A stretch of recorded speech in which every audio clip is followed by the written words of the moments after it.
তো guys finally আমি কিনে ফেললাম আমার নতুন ল্যাপটপ।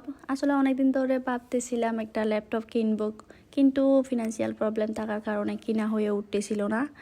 তো অনেক কষ্টে একটু একটু করে টাকা জমিয়ে ফাইনালি গতকালকে গিয়েছিলাম একটা ল্যাপটপ দেখতে। তো আঙ্কেলকে বললাম কয়েকটা ল্যাপটপ দেখাতে। উনি প্রথমে আমাকে ম্যাকবুক দেখিয়েছিলেন কয়েকটা। একটা খুবই জোস ছিল, কালারটাও অনেক সুন্দর, সাইজও অনেক সুন্দর ছিল, কিন্তু বাজারে অনেক ছিল, প্রাইসটা 1.5 লাখের মতো ছিল, যার কারণে আমি নিতে পারিনি, আমার বাজেটের বাইরে। তাছাড়া ম্যাকবুক একটা একটু আনঅফিসিয়াল হওয়ার কারণে কিনি নাই। আমি চেয়েছিলাম অফিসিয়াল ইনটেক নিব। তো ওনাদের দোকানে নাস্তা দিলেন, আমরা নাস্তা খেলাম। আর ওনাদের দোকানটা হচ্ছে চট্টগ্রাম জিসি মোড়ের সেন্ট্রাল শপিংসে, দ্বিতীয় তলায় রিয়েলটেক সলিউশনে। আপনারা যারা কম্পিউটার নেবেন ভাবতেছেন চাইলে নিতে পারেন, ওনাদের ব্যবহার অনেক ভালো, প্রোডাক্টও অনেক ভালো, দেন রিজনেবল প্রাইসে পেতে পারেন।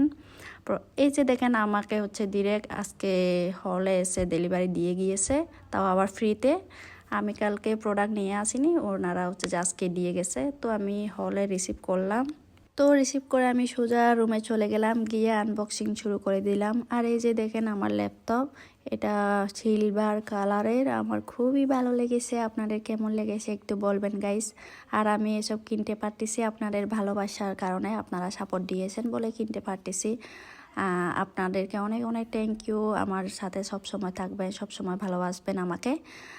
থ্যাংকস গড আপনাকেও, আমাকে এত মানুষের ভালোবাসা দেওয়ার জন্য। বাই দ্য ওয়ে, আমাকে ওনারা একটা কিবোর্ড, একটা মাউস, একটা পেন ড্রাইভ গিফট দিয়েছিলেন, সাথে ব্যাগ তো ছিলই, এই যে দেখেন। আর আমি কম্পিউটারে কোনো ভালো মতো টাইপিং করতে পারি না, যদি ভালোভাবে কাজ করতে পারি দেন আরেকটা নিব। তো বাই বাই।